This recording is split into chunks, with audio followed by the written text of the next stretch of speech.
Next video करेंगे। तो अब ये लास्ट टॉपिक है इस यूनिट का, ठीक है, दैट इज इलेक्ट्रोलाइसिस। तो इलेक्ट्रोकेमिस्ट्री के मतलब अब जो प्रेस्क्राइब्ड जो सिलेबस है जो इस साल हमें कराना है उसके हिसाब से बाकी इलेक्ट्रोलाइसिस के बाद का जो पोर्शन है वो डिलीट हो चुका है, ठीक है।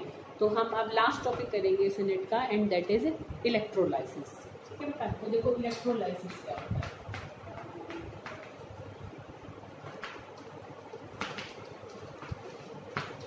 इलेक्ट्रोलाइसिस अब ऐसे समझो कि जो हमने इलेक्ट्रोकेमिकल सेल में पढ़ा था, इलेक्ट्रोकेमिकल सेल में हमने ये देखा था कि हमने क्या करा था बेटा कि केमिकल एनर्जी से इलेक्ट्रिकल एनर्जी जनरेट करी थी, कि एक स्पॉन्टेनियस केमिकल रिएक्शन कराया था, ठीक है। और उस स्पॉन्टेनियस केमिकल रिएक्शन की जो एनर्जी थी बेसिकली, ठीक है, उसी एनर्जी को ही हमने किस में चेंज कर दिया था, हमने उसको इलेक्ट्रिकल एनर्जी में चेंज किया था, ठीक है। मतलब इलेक्ट्रिसिटी जनरेट करी थी कि वहां पर क्या किया था, chemical energy is converted into electrical energy. यहाँ पर क्या होगा, जस्ट ऑपोजिट हो, ठीक है। या जैसे वहां हमने इलेक्ट्रोकेमिकल सेल पढ़ा, यहाँ हम इलेक्ट्रोलिटिक सेल पढ़ेंगे। जिस सेल में इलेक्ट्रोलाइसिस होती है ना उसको इलेक्ट्रोलिटिक सेल कहते हैं। तो हम इलेक्ट्रोलाइसिस अभी देखेंगे क्या होती है, ठीक है बेटा। तो बट बेसिकली हाँ हम करने क्या वाले हैं, यहाँ पर हम उल्टा करेंगे कि यहाँ पर हम इलेक्ट्रिकल एनर्जी को केमिकल एनर्जी में चेंज करेंगे। मतलब जैसे वहां पर हमने एक स्पॉन्टेनियस केमिकल रिएक्शन कराया और उसकी एनर्जी से हमने इलेक्ट्रिसिटी जनरेट कर ली थी, है ना। इलेक्ट्रॉन ऐसे तार में से घूम कर गए थे, तो उस तार में जब इलेक्ट्रॉन चल रहे थे तो इलेक्ट्रिसिटी ही पैदा हो रही थी। उसके बीच में हमने वोल्ट मीटर या मीटर लगा रखा था तो वो चल गया। ऐसे हम ट्रांजिस्टर लगा देंगे तो वो चल जाएगा। कुछ भी हम मतलब इलेक्ट्रिकल इक्विपमेंट लगा देंगे तो वो रन करने लग जाएगी, चलने लग जाएगी, क्योंकि उसमें से होकर इलेक्ट्रॉन गुजरेंगे तो इलेक्ट्रिसिटी की सप्लाई उसे मिल जाएगी। तो इस तरीके से वहां पर हमने एक स्पॉन्टेनियस केमिकल रिएक्शन कराकर हमने इलेक्ट्रिसिटी को जनरेट किया था वहां पर, ठीक है बेटा, क्लियर। अब हम यहाँ पर क्या करेंगे, यहाँ ऑपोजिट करेंगे। यहाँ पर हम उल्टा करेंगे कि यहाँ पर हम इलेक्ट्रिसिटी की सप्लाई देंगे, कि बाहर से हम क्या करेंगे, इलेक्ट्रिसिटी देंगे और उस इलेक्ट्रिसिटी की हेल्प से हम एक ऐसा केमिकल रिएक्शन कराएंगे जो अदरवाइज नॉन स्पॉन्टेनियस है, मतलब जो अपने आप नहीं हो सकता। बट यहाँ पर बाहर से हम इलेक्ट्रिकल एनर्जी की सप्लाई देकर, इलेक्ट्रिसिटी को देकर हम क्या कराएंगे, एक नॉन स्पॉन्टेनियस केमिकल रिएक्शन को करा देंगे। समझ में आई बात, कि वहां स्पॉन्टेनियस केमिकल रिएक्शन कराकर इलेक्ट्रिसिटी पैदा करी थी, या इलेक्ट्रिसिटी देकर हम एक नॉन स्पॉन्टेनियस रिएक्शन को कराएंगे जो कि अपने आप बिल्कुल भी नहीं हो सकता है, ठीक है।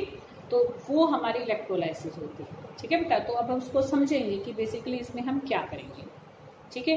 तो इसको हम देखो डिटेल में देखेंगे।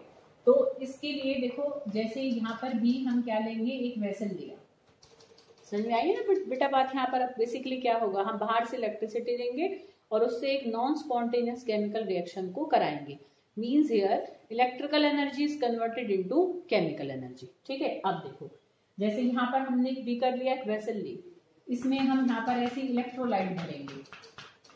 अब इलेक्ट्रोलाइट मान लो इसमें मैंने मोल्टन NaCl का सोल्यूशन भरा, क्या है मान लो इसमें कि इट हैज मोल्टन NaCl, मतलब पिघला हुआ नमक है इसमें, ठीक है। अब इसमें भी हम 2 इलेक्ट्रोड्स डिप करेंगे एक ही वेसल में। एक हमारा एनोड होगा, एक हमारा क्या होगा, कैथोड होगा, ठीक है बेटा। अब देखो यहाँ पर क्या होगा,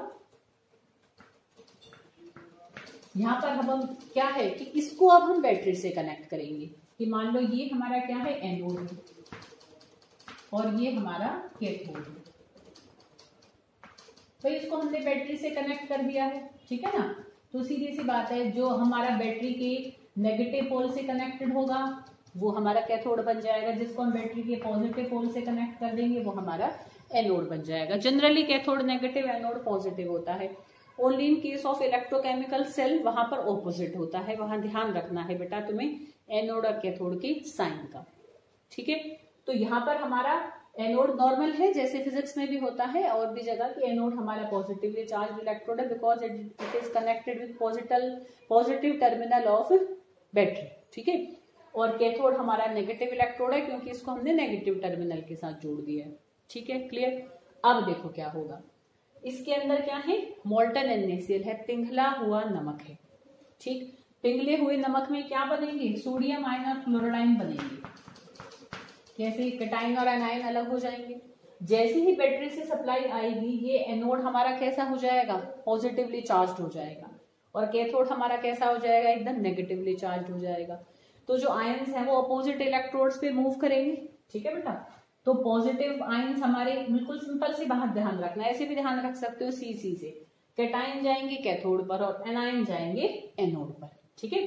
तो कैटाइन्स तो मूव करेंगे कैथोड की तरफ क्योंकि पॉजिटिवली चार्ज है, और ये हमारा कैथोड कैसा होता है, नेगेटिवली चार्ज, एनोड कैसा होता है, पॉजिटिवली चार्ज, ठीक है। एनायन जाएंगे एनोड पर। अब वहां जाकर क्या रिएक्शन होगा, ठीक है। तो देखो हम देखेंगे, तो एट कैथोड देखो क्या हुआ, कैथोड पर कौन गए, कैटायन, कैटायन यहाँ पर क्या है, सोडियम आयन। कितना चार्ज है उसके ऊपर, 1+ का, तो क्योंकि कैथोड पूरा नेगेटिवली चार्ज इलेक्ट्रोड है, उसको यहाँ से खूब मिल रही है इलेक्ट्रॉन, तो सोडियम आयन एक इलेक्ट्रॉन को ले लेगा और लेकर क्या बनाएगा बेटा, सोडियम बनाएगा। तो यहाँ पर सोडियम मेटल बनना शुरू हो जाएगा, ऐसे सॉलिड होकर वो यहाँ पर ऐसे जमना शुरू हो जाएगा इसके ऊपर, ठीक है। अच्छा, ये रिएक्शन तो हुआ कैथोड पर, और देखो एनोड पर क्या रिएक्शन होगा, एनोड पर गए Cl नेगेटिव आयन, क्योंकि ये एनोड है पॉजिटिवली चार्ज इलेक्ट्रोड, तो ये इससे खींच लेगा इलेक्ट्रॉन, तो ये जब इससे इलेक्ट्रॉन खींच लेगा तो ये Cl बन जाएगा। अब एक Cl तो स्टेबल नहीं है, तो जैसे ही यहाँ पर क्या बनेंगे, ऐसे 2 Cl बनेंगे, तो 2 Cl आपस में मिलकर क्या बना लेंगे, Cl2 बना लेंगे, ठीक है। तो मैं 2 Cl नेगेटिव आयन यहाँ पर लिखूं, अरे बेटा बात समझ में। तो ये 2 Cl जो बनेंगे और यहाँ पर क्या होंगे, फिर 2 इलेक्ट्रॉन निकलेंगे, और इस तरीके से हमें क्या मिलेगा, Cl2 मिलेगा। तो यहाँ तो ऐसे मैंने इसको तुम्हें खोलकर बताया, नहीं तो हम सीधा ही यहाँ पर ऐसे लिख लेते हैं कि जो भी उसकी स्टेबल एलिमेंटल स्पीशीज है, ठीक है, मतलब वो एलिमेंट की फॉर्म में मिले और जिस फॉर्म में स्टेबल हो, जैसे यहाँ अकेला ही स्टेबल है, 1 इलेक्ट्रॉन लेकर सोडियम एटम बन गए, उसको 1 इलेक्ट्रॉन ही चाहिए था, ठीक है, अपने कॉन्फ़िगरेशन को स्टेबल करने के लिए, ऑक्टेट को पूरा करने के लिए, ठीक है बेटा। अरे बात समझ में नहीं, अपने मतलब नॉर्मल स्टेट में कन्वर्ट होने के लिए, ठीक है बेटा। तो Na पॉजिटिव ने 1 इलेक्ट्रॉन लेकर सोडियम अपने न्यूट्रल स्पीशीज में कन्वर्ट होने के लिए उसको जितने इलेक्ट्रॉन चाहिए वो यहाँ पर बनेंगे, ठीक है बेटा। तो सोडियम जो मेटल है उसमें जो सोडियम मेटल तो हमारा बनेगा कैसे, सोडियम आयंस के इलेक्ट्रॉन गेन करने से, और क्लोरीन यहाँ पर कैसे बनेगी बेटा, गैस की फॉर्म में बनेगी, क्योंकि ये हमारा क्लोरीन ये गैसेस होती हैं, ठीक है। तो हमें क्या मिलेगा, जब ये इलेक्ट्रोलाइसिस, इसको ही प्रोसेस को हम इलेक्ट्रोलाइसिस कहते हैं बेसिकली। अब देखो मैं इसको फिर से समराइज करती हूँ कि इलेक्ट्रोलाइसिस में बेसिकली क्या होता है, हम एक इलेक्ट्रोलाइट का सोल्यूशन लेते हैं, जैसे यहाँ पर हमने सोल्यूशन लिया है मोल्टन NaCl का, नमक है पिघली हुई अवस्था में, ठीक है। 2 इलेक्ट्रोड्स डिप करे हैं, एनोड एंड कैथोड। जैसे ही सारे कनेक्शंस एकदम से हम अच्छे से कर देंगे, सारे कनेक्शन जैसे ही आपस में हो जाएंगे, ये इलेक्ट्रोड नेगेटिवली चार्ज बन जाएगा, ये पॉजिटिवली चार्ज बन जाएगा। तो जो पॉजिटिव आयंस हैं, जो कैटाइंस हैं, वो कैथोड पर मूव करेंगे, कैथोड पर मूव करके इलेक्ट्रॉन लेकर वो अपने न्यूट्रल एटम में चेंज हो जाएंगे। एनायंस एनोड पर मूव करेंगे, वो इलेक्ट्रॉन छोड़कर अपने न्यूट्रल स्पीशीज में चेंज हो जाएंगे, ठीक है। जो भी उनकी न्यूट्रल स्पीशीज है, जिस रूप में वो नेचर में एक तरीके से मिलते हैं, सोडियम वही धातु के रूप में मिलता है और क्लोरीन गैस के रूप में मिलता है, ठीक है। तो वो अपने न्यूट्रल स्पीशीज में कन्वर्ट हो जाएंगे by the gain of electron at cathode and by loss of electron at anode, ठीक है। तो इस पूरी प्रोसेस को हम इलेक्ट्रोलाइसिस कहते हैं। अब तुम कहोगे कि इसमें कैसे इलेक्ट्रिकल एनर्जी केमिकल एनर्जी में चेंज हुई, ठीक है ना। देखो ऐसे चेंज हुई बेटा, हमने बाहर से इलेक्ट्रिसिटी की सप्लाई करी, ठीक। अच्छा तुम खुद सोचो, क्या कभी भी सोडियम आयन अपने आप इलेक्ट्रॉन ले सकता है कहीं से, मेटल है बेटा सोडियम, मेटल की जो नॉर्मल टेंडेंसी होती है वो हमेशा इलेक्ट्रॉन लॉस करने की है, गेन करने की उसकी खुद की नेचुरल टेंडेंसी नहीं है। तो सोडियम आयन का इलेक्ट्रॉन गेन करना एक नॉन स्पॉन्टेनियस प्रोसेस है, जो अपने आप Na पॉजिटिव कभी भी इलेक्ट्रॉन गेन नहीं करेगा। यहाँ तो हमने जबरदस्ती इतने सारे इलेक्ट्रॉन दिए, तो भाई ये पॉजिटिवली चार्ज था, इतने इलेक्ट्रॉन मिले तो इसने ले लिए। ऐसे ही जो क्लोरीन है, it is a non metal की टेंडेंसी हमेशा इलेक्ट्रॉन देने की होती है, बट यहाँ देख सकते हो इसने तो इलेक्ट्रॉन लेने की होती है नॉन मेटल की तो हमेशा।